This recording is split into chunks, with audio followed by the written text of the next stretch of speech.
एते बढ़िया परफॉर्मेंस पाई आप माने समस्ते गुडी जोरदार करताली दियंतु।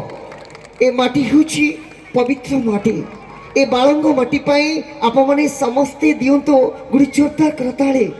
दर्शक बंधु आप मानको समस्तंको ए मंचरु थाई आम गाँ तरफरु प्रणाम करुछि, कहीं ना खुशी लगुछि, बहुत खुशी लगुछि आप मानको देखिकी। आप माने समस्ते बाळंग मुनि महोत्सव ए सुंदर कार्यक्रम को उपभोग करुछंती। मु अनुरोध करी आप माने आम कार्यक्रम को श्रृंखलार सहित उपभोग करेंगे। आम कार्यक्रम पाई गोटे जोरदार करताली देवे।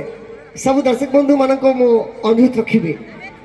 दर्शक बंधु शीघ्र संतुष्ट हुंती बोली तांकु समस्ते कहते महादेव, देवानां देवं से होचंती महादेव।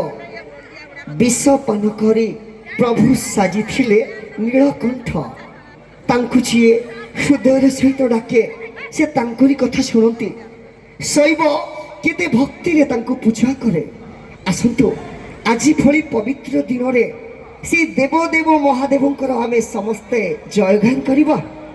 देवदेव महादेव उद्देश्य रे आम अनुष्ठान तरफरु एक सुंदर परफॉर्मेंस जय साई स्वस्तिक नायक मु तांको पाई आपण मन को अनुरोध रखिबी। गुडी जोरदार करताली हो से आपण मन को मनोरंजन पाई प्रस्तुत रखिछंती एक सुंदर भजन गीत परफॉर्मेंस। गीतटर नाम हुची शिव तांडव। आसंतु झुमिबा ई सुंदर भजन गीतर परफॉर्मेंस। गीतटर नाम हुची शिव तांडव। आपण माने गुडी जोरदार करताली दे मंच को स्वागत करंतु साई स्वस्तिक नायक।